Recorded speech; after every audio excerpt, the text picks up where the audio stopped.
Las hernias discales pueden aparecer en todas las edades, aunque realmente la edad infantil no es la más frecuente en la aparición de este tipo de patología.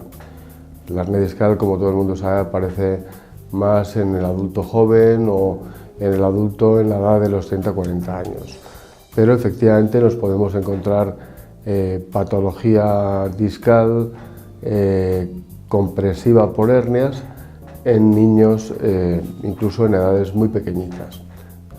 El motivo por el cual aparecen las hernias discales en los niños, pues muchas veces lo desconocemos, es decir, es idiopático, pero en otras ocasiones también puede aparecer en relación con la realización de algún esfuerzo o algún movimiento brusco que origine la rotura del anillo fibroso y la salida del disco con la compresión del nervio de la raíz en este caso.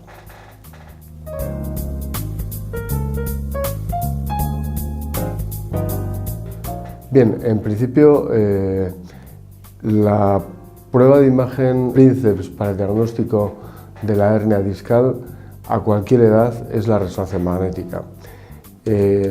Aunque también es verdad que en un primer momento no es la prueba de elección. En un primer momento, en un niño que tiene dolor de espalda o dolor irradiado por la pierna, se realizan otras pruebas complementarias, como es una radiología simple, incluso una analítica, con el fin de descartar otras patologías. Pero al final, si el cuadro persiste en el tiempo o es muy típico o hay signos de compresión, pérdida de fuerza o mucho dolor, pues la indicación es la de realizar una resonancia magnética.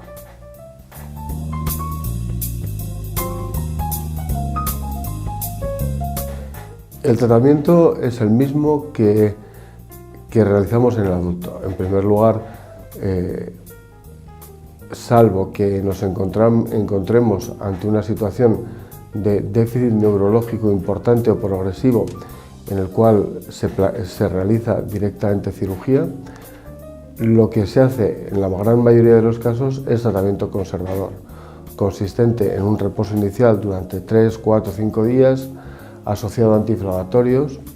Se podría utilizar alguna medicación, algún tratamiento medicamentoso más fuerte, y una opción terapéutica que mejora sintomáticamente en muchos casos consiste en la realización de infiltraciones epidurales con corticosteroides que produce una descongestión del nervio que está inflamado. Si con todo esto el dolor persiste y el niño está afectado, no se puede mover, tiene restricción para la realización de su actividad diaria o la realización del deporte, pues si no queda más remedio se plantea el tratamiento quirúrgico. En cualquier caso, generalmente no se recomienda la cirugía, por lo menos hasta pasados 2-3 meses del inicio del cuadro, a menos que, como ya he dicho al principio, estemos en una situación de déficit neurológico o severo o que estemos ante un cuadro de dolor que sea intratable por otros medios.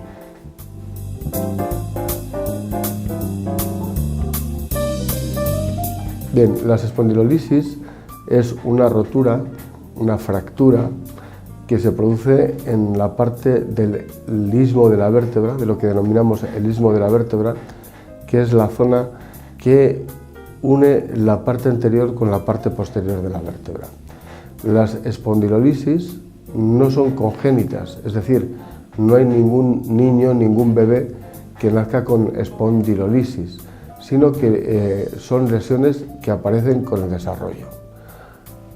Es cierto que hay razas que tienen predisposición genética a tener las espondilolisis, como pueden ser los esquimales, que aproximadamente un 45 a un 55% de la población esquimal curiosamente padece este tipo de patología, sin que tenga para ellos ningún tipo de repercusión funcional. Cazan renos, alces y hacen su vida absolutamente normal a pesar de tener una espondilolisis. El motivo por el cual se produce en nuestro medio, sobre todo en el paciente infantil, es porque se trata de lesiones de estrés. Se tratan de lesiones de estrés en las cuales se produce un cizallamiento de esta parte que hemos denominado pars interarticularis como consecuencia habitualmente del movimiento en hiperextensión de la columna lumbar. Este movimiento en hiperextensión lo que produce es un cizallamiento de esta zona concreta de la columna vertebral, de la vértebra, y como consecuencia de ello se produce dolor. Los movimientos que más fácilmente producen este tipo de lesión son los movimientos que implican hiperextensión o hiperextensión asociada a rotación de la columna lumbar. Por esto aparece sobre todo en las chiquitas, en las niñas que hacen gimnasia rítmica o gimnasia deportiva que implica un movimiento en hiperextensión, y en deportes de contacto que implican lo mismo, movimiento de hiperextensión asociado a una rotación.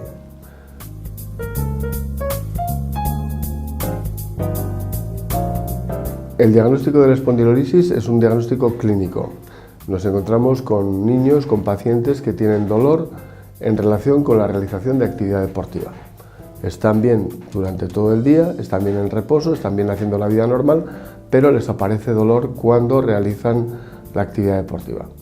La primera prueba diagnóstica, como siempre, es la radiología simple y hay unas determinadas proyecciones que nos diagnostican o en algunas ocasiones nos hacen sospechar que estamos ante esta lesión. Hay veces que la prueba, la radiología simple, no nos da información suficiente y recurrimos a otras técnicas diagnósticas como es la gammagrafía ósea, que consiste en la inyección de un isótopo radiactivo que se deposita en los sitios en los cuales hay actividad inflamatoria y nos marca directamente exactamente dónde está el problema.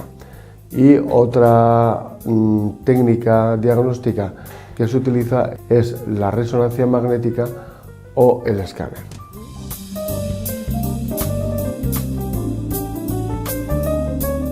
El tratamiento habitual de los niños que tienen una espondilolisis es también inicialmente conservador, en el sentido de que se aplica una restricción de la actividad física.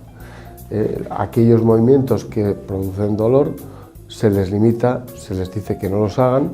Hay que tener en cuenta que el sentido común en medicina habitualmente se cumple y lo que hay que hacer es evitar aquello que está produciendo dolor. El dolor es el primer timbre que suena cuando hay algún problema que está afectando. Entonces, la primera parte del tratamiento es el reposo relativo, evitar este tipo de movimientos que producen el dolor. Segunda fase sería la colocación de una ortesis, una faja o incluso un corsé rígido que lo que hace es inmovilizar, o lo que pretende hacer es inmovilizar la columna con el fin de que esa fractura, porque estamos hablando de una fractura de estrés, como hemos dicho al principio, consolide, cure. Y eso muchas veces pues ayuda a solucionar. Y en un tercer paso estaría la posibilidad de tratamiento quirúrgico, que consiste en reparar la fractura. Se repara la fractura realizando un aporte de injerto y la colocación de un sistema de fijación que sujeta la fractura hasta la curación. Este tipo de tratamiento quirúrgico muchas veces no es necesario realizarlo y el paciente, pues inicialmente con molestias, después del tratamiento conservador, con disminución de actividad, una fajita, etcétera, se puede incorporar con molestias que cada vez son menores a su actividad deportiva. Si no lo puede hacer, pues al final se le plantea cirugía.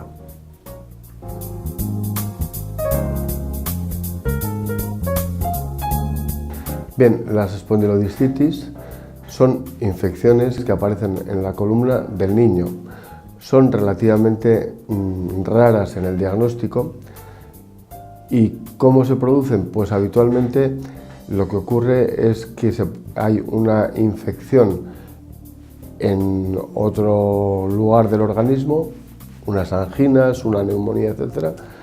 Hay una suelta de gérmenes al torrente sanguíneo y los gérmenes se depositan en determinados lugares. Y uno de los lugares en los cuales hay una cierta propensión a que se depositen, se acumulen los gérmenes, es a nivel del disco intervertebral.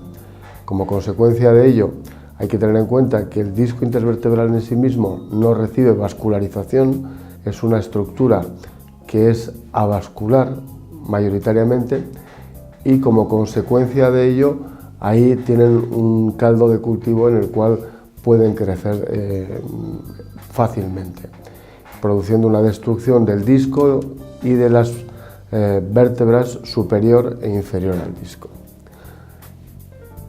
La sintomatología de estos niños que tienen espondilodiscitis suele ser una sintomatología que depende en función de la agresividad del germen, de la agresividad del bicho. Hay bichos que son poco agresivos y que producen una destrucción del disco y de los platillos vertebrales muy lenta, muy larvada y que puede pasar desapercibida durante mucho tiempo, pero hay otros bichos, otros gérmenes, que son muy agresivos, y en este tipo de infecciones digamos que podrían entrar un 80-90% de las infecciones de los niños, que son agresivos y por tanto producen una sintomatología muy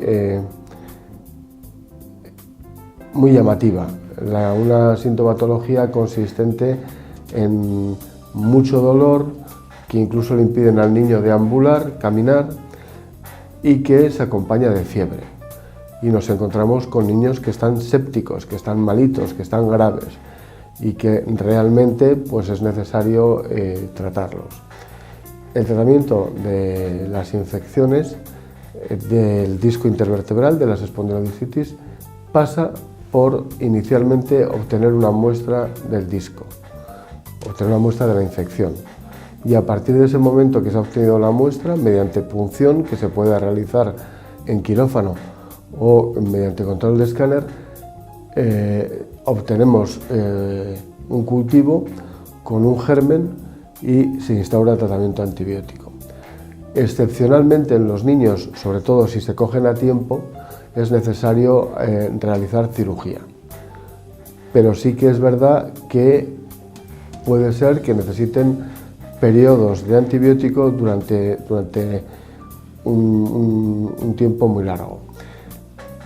Asociado al antibiótico, el segundo pilar del tratamiento de estos pacientes es la realización de una inmovilización, que no tendría porque es una inmovilización rígida, pero que en ocasiones es necesario. Es decir, colocar un corsé, una faja que inmovilice la columna con el fin de favorecer la curación de la lesión. En traumatología tenemos una máxima clásica que para tratar una infección de un hueso se necesitan dos cosas: inmovilización y antibiótico. Y esto mismo pues, se aplica o se debería aplicar en el tratamiento de las espondilodiscitis.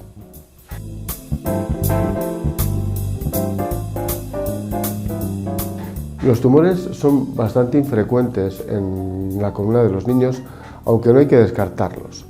La diferencia de la epidemiología del tumor del niño con respecto al adulto es que en el adulto el tumor más frecuente es la metástasis.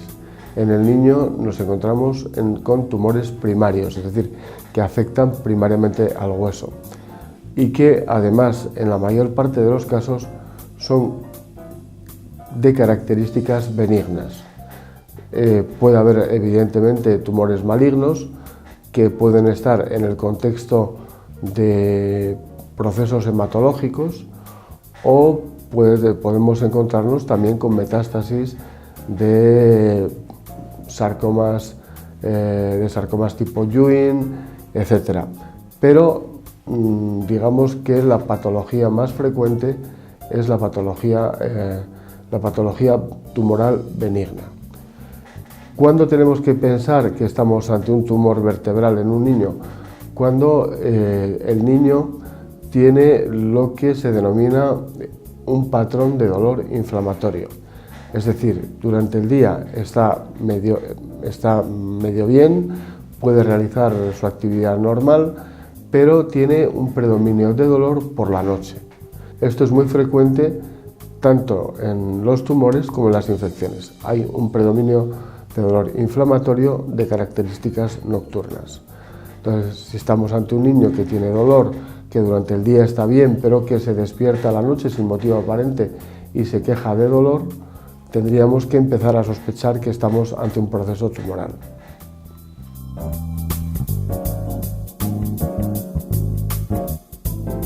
El diagnóstico, primero hay que sospechar de él, ¿no? Y hay unos signos de alarma que nos hacen pensar o sospechar que estamos ante un proceso, digamos, no benigno, una infección, un tumor en este caso. Cuando tenemos estos signos de alarma, pues tenemos que establecer la batería diagnóstica: analítica, radiología, resonancia magnética, almografía, etcétera, que es lo que nos va a llevar a tener una imagen real de la situación de la lesión.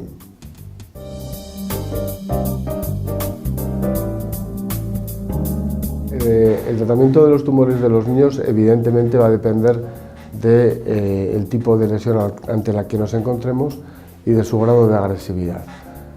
Si estamos pensando en un tumor benigno tipo osteoma osteoide, una de las opciones de tratamiento que se pueden plantear es la realización de una ablación por radiofrecuencia, que consiste en pinchar el tumor con un control de escáner. Se pincha el tumor y entre paréntesis, se calienta, se quema por un sistema de radiofrecuencia y se lesionan las células que han producido el tumor. Y esto, en muchas ocasiones, y sobre todo en los niños, lleva directamente a la curación de la lesión y a la desaparición inmediata de la sintomatología. En otros casos, es necesario, antes de plantear el tratamiento, realizar directamente una biopsia de la lesión, que nos va a decir qué estirpe tumoral tenemos, y eso es la que nos va a condicionar un tratamiento que puede ser más o menos agresivo.